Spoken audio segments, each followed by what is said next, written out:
Dakar through our website www.wadr.org.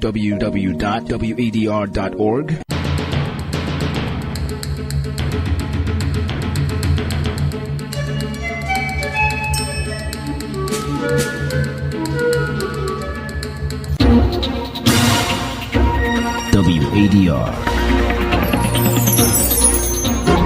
promoting dialogue.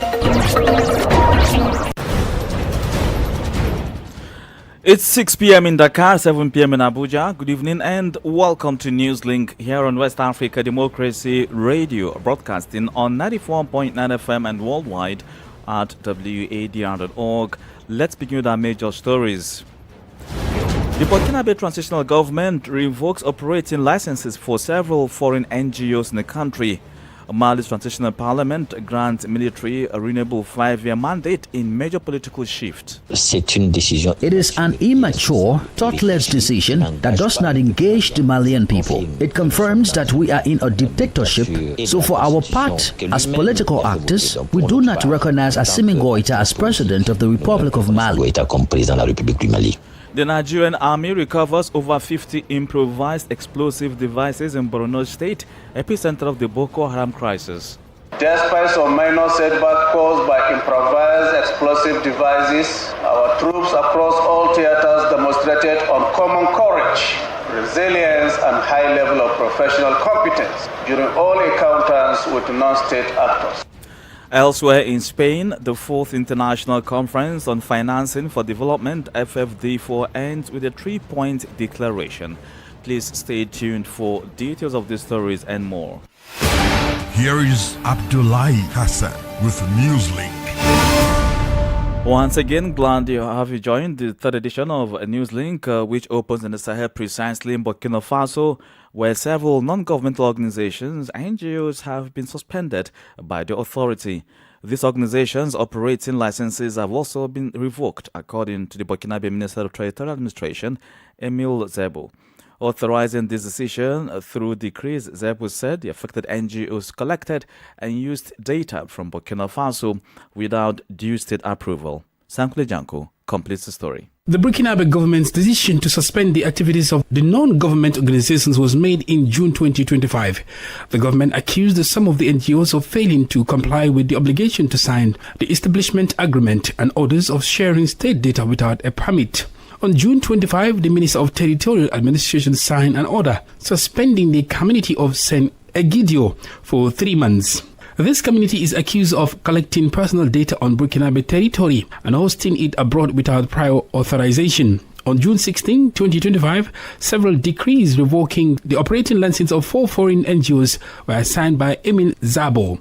These include the International Coalition of Christian Businessmen and Women, Asociación Don Bartolomeo del Guadio Pro Africa, Entel del Tazo, Dignity Dennis Institute Against Torture, and Alliance for Responsible Mining Europe. A separate decree on June 4, 2025 by the minister also authorized the suspension of Jaconia 3 months without any official stated reason for the sanction.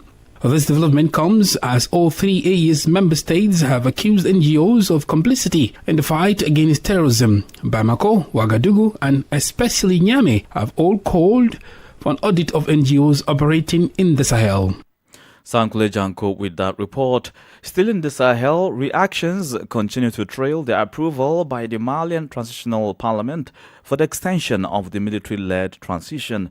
The National Transitional Council, CNC, granted General Assimi Goïta a renewable 5-year mandate, allowing the military to remain in power until 2030. The revised transitional charter was adopted on Thursday, marking a significant shift in Mali's political roadmap.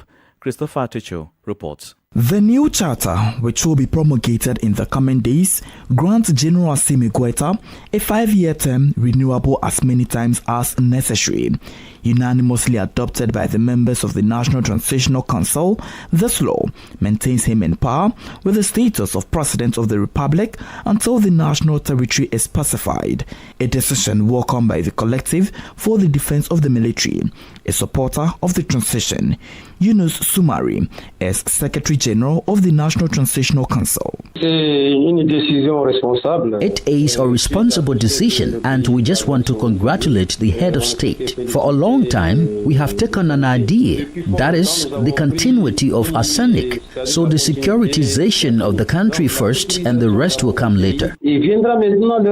While the transitional bodies will continue to function until new institutions are established, critics of the transition denounce General Assimi Goita's continued power without an election. Ishmael Sako, an exiled opposition figure, denounces this violation of the constitution. It is an immature, thoughtless decision that does not engage the Malian people. It confirms that we are in a dictatorship with serious violations of the constitution. So for our part, as political actors, we do not recognize Assimi Goita as president of the Republic of Mali. Within civil society, the extension of the military transition is a non-event. Mamadou Sidibe is a civil activist. Who is 5 years older or 5 years younger? My primary concern today is how, of course, things can go better for these people who have suffered and did nothing to deserve this fate today. Honestly, it was a non-event for me. Note that this new provision authorizes the transitional president, members of the government, and the National Transition Council to be candidates in the presidential election, which will end the transition. A report filed in by WADR's Bamako correspondent Aliou Cham and voiced in our studios by Christopher Atichu. Still in the Sahel, Niamey has received a financial boost aimed at strengthening the resilience of the Great Green Wall of Africa. On Thursday, Niger and UN agency, the Food and Agriculture Organization FAO, signed a 17 billion CFA francs financing agreement to support the mega project.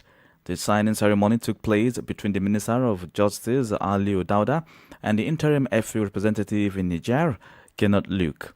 The Great Green Wall of Africa is part of the African Union's Great Green Wall Initiative launched in 2007. For Niger, the goal of strengthening the resilience of the Great Green Wall of Africa includes restoring more than 265,000 hectares of degraded land, create more than 700 community nurseries, and train more than 1,000 local groups in the restoration and sustainable management of natural resources. More stories coming up on West Africa Democracy Radio. Newslink continues. As a reminder, we stream live on wadr.org. In Togo, authorities have been called upon to urgently launch an independent investigation into the excessive use of force on protesters in late June. Amnesty International, in a statement, condemned what it described as a crackdown on protesters in Lomé. The Rights Watch group says it interviewed 18 people, including victims and witnesses, some of whom described police violence, arbitrary arrests, and mistreatment. Francis Boniface has put this report. Amnesty International has condemned the Togolese authorities for what it calls the unnecessary and excessive use of force against protesters in Lomé, following violent crackdowns that began on June 26. The rights group interviewed 18 victims and witnesses, with many reporting police brutality, arbitrary arrests, and abductions. Some detainees, including minors, claimed they were tortured and denied food and water. At least 7 people, including children, were found dead in rivers and lagoons, with civil society organizations reporting signs of gunshot wounds and beatings. Amnesty is calling for urgent and independent investigations into allegations of killings, torture, and disappearances. The protests, declared illegal by authorities, were sparked by growing anger over political repression, constitutional changes, and the high cost of living. Despite government claims that recent deaths were due to drowning, families and activists dispute this, demanding justice and accountability. Since a controversial constitutional change in April 2024, more power has been centralized under former President Faure Gnassingbé, who now serves as President of the Council of Ministers. Togolese authorities have continued to restrict peaceful assembly and press freedom. Francis Boniface with that report. And to security matters, the Nigerian Army on Friday said it recovered 56 improvised explosive devices (IEDs) in Borno State, the northeast region.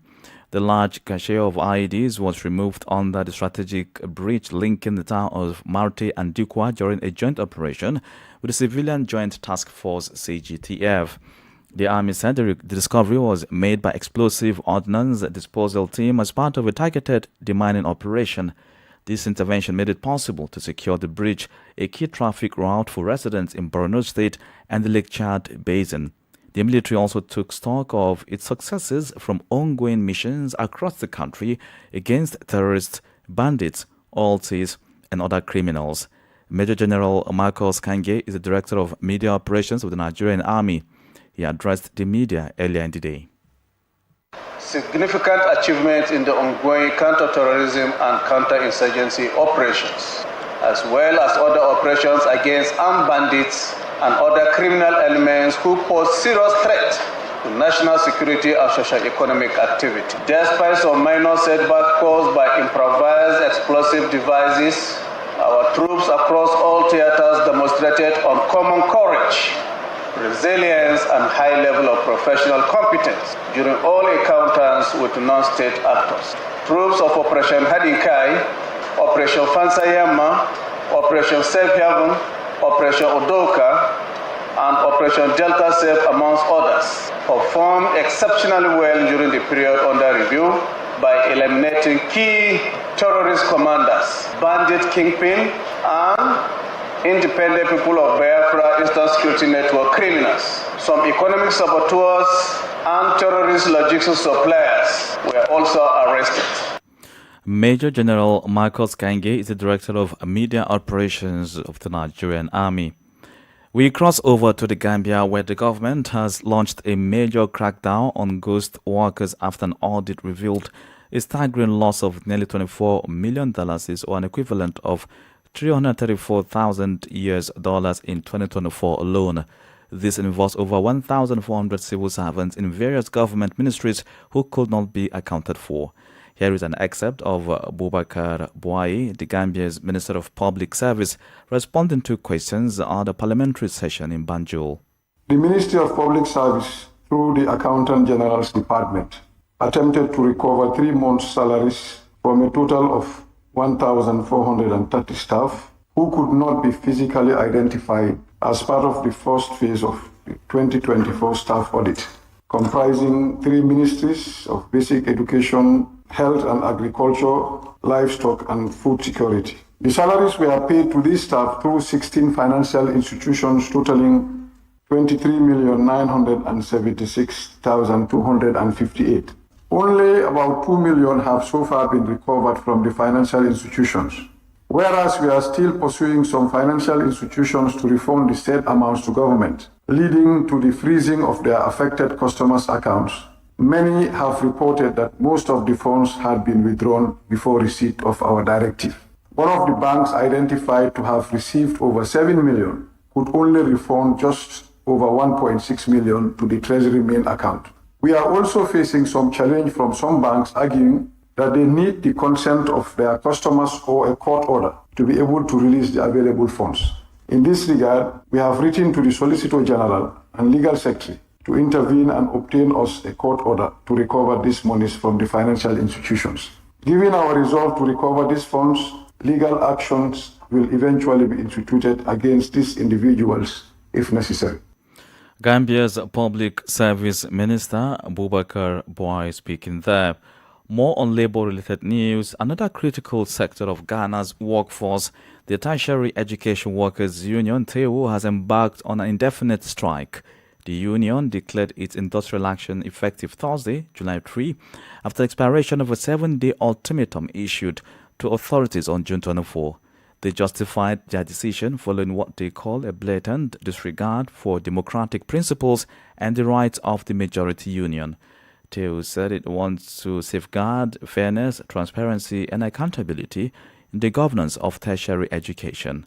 From Accra, Nadri Tete reports. Management of public universities in Ghana will now have to make alternative arrangements for critical support services on campus following an indefinite strike declared by the Tertiary Education Workers Union of Ghana, TEUGH. The industrial action is expected to disrupt security, sanitation, operations of university basic schools, health services at university hospitals, fire stations, and several administrative and academic support services. The strike stems from what TEU TEWGH describes as the egregious and unjustifiable decision by the Ghana Tertiary Education Commission GTEC to recognize a minority union, TEWTUC, as the official workers' representative on the governing councils of public universities. TEWGH, which claims majority membership, insists the decision undermines its legitimate right to representation. Here is National Chairman of TEWGH, Abdullahi Suleiman Rahman.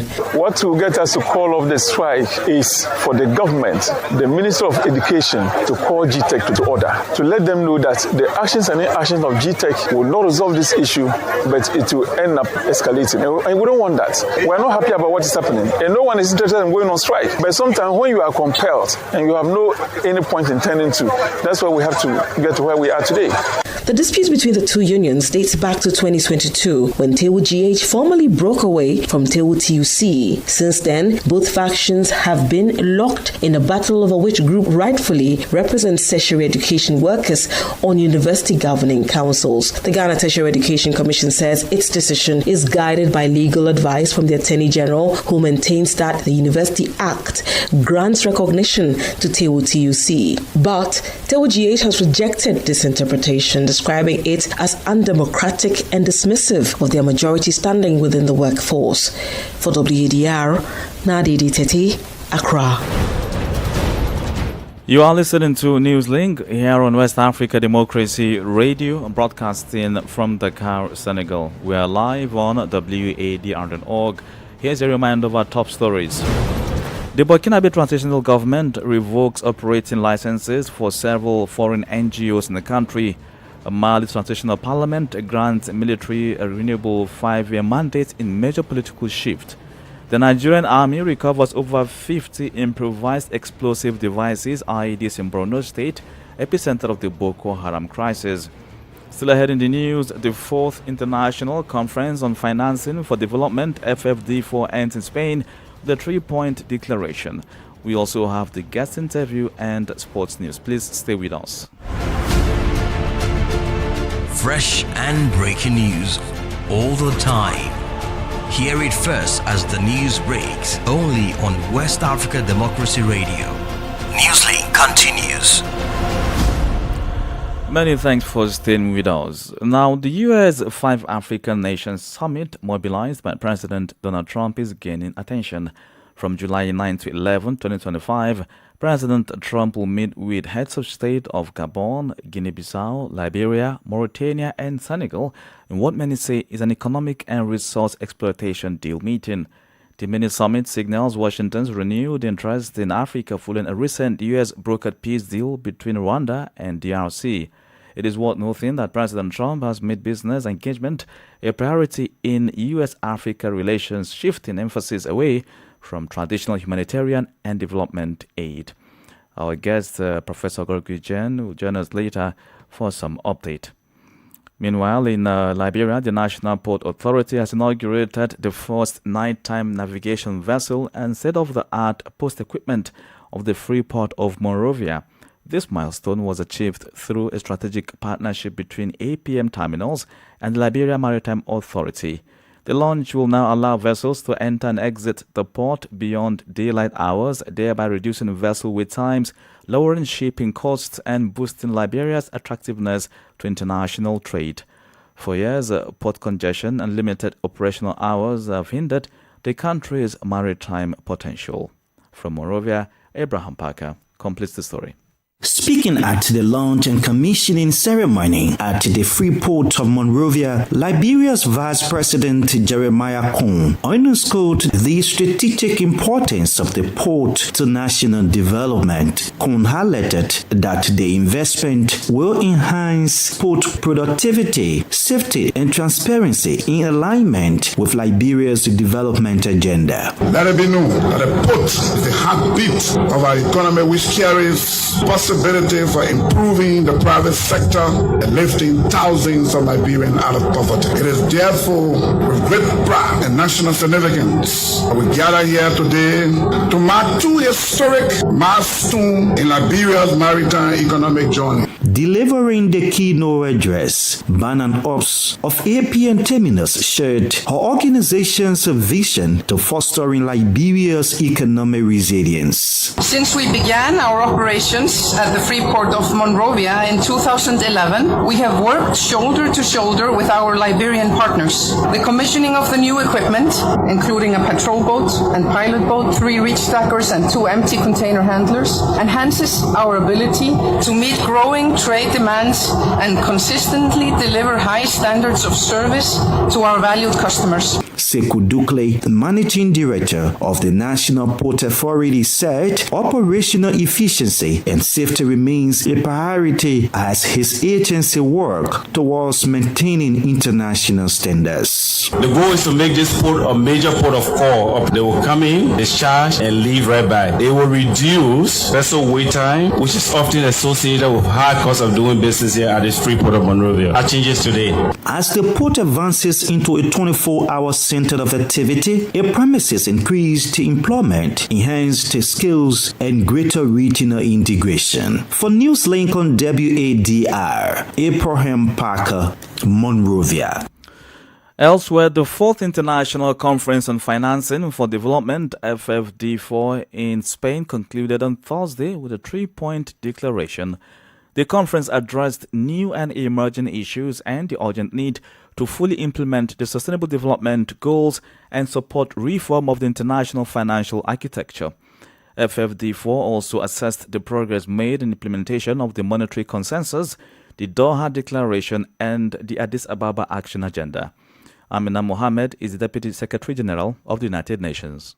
Over the last 4 days, we've had 10,000 people, including over 50 heads of government and state, leaders of international financial institutions and businesses, in pursuit of solutions to finance sustainable development. Through our formal sessions, 6 multi-stakeholder roundtables, 400 side meetings, and special sessions, and countless bilateral discussions, we've been able to grapple with the challenge of how to close a widening SDG financing gap in a moment of heightened global tension and uncertainty.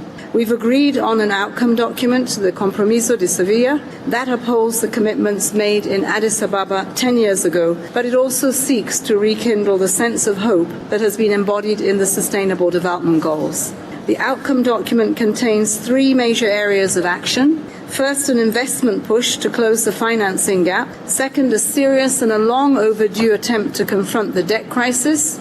And third, the elevation of developing countries across the international financial architecture. In addition to the outcome document, the conference has witnessed the unveiling of more than 100 initiatives to turn the outcome document into action through the Sevilla Platform for Action. From a global hub for debt swaps to a debt pause alliance, a new tool for multilateral development banks to manage currency risks, and the introduction of the world's first solidarity levy on premium class flights and private jets, which would generate new resources for sustainable development, including climate action.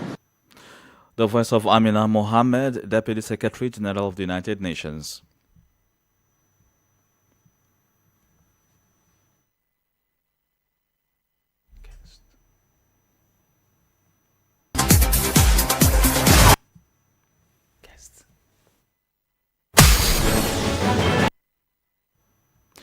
Well, now to the sport guest segment, we have a focus on the U.S. President Donald Trump's mini summit with leaders of Gabon, Guinea-Bissau, Liberia, Mauritania, and Senegal, which is scheduled to hold from July 9 to 11. Now, while past talks with African leaders have been tense, including one with South Africa's President Cyril Ramaphosa in May, next week's gathering is expected to focus largely on trade and investment opportunities. Senegalese political analyst Professor Gorky Dieng gives his take on what the summit could mean for Africa. I believe that the meeting will be centered on the economy because I believe that after trying to readjust the relationship between the United States and Africa, Donald Trump is now seeking to reorient on the relationships between his America and then Africa. And he believes that the 5 heads of states he has chosen are the right people who can help him reach his goals. And those goals, as I said, are economic ones centered on the defense of the interests of America. In Senegal, for example, the new president is defending what we call sovereignty. That's to say, Senegal for Senegal. And he's defending the idea of America for America. So there is some similarity between the new president of Senegal and the U.S. president. So he believes that Diomaye Faye is the right person to help him achieve what he wants to achieve in Africa.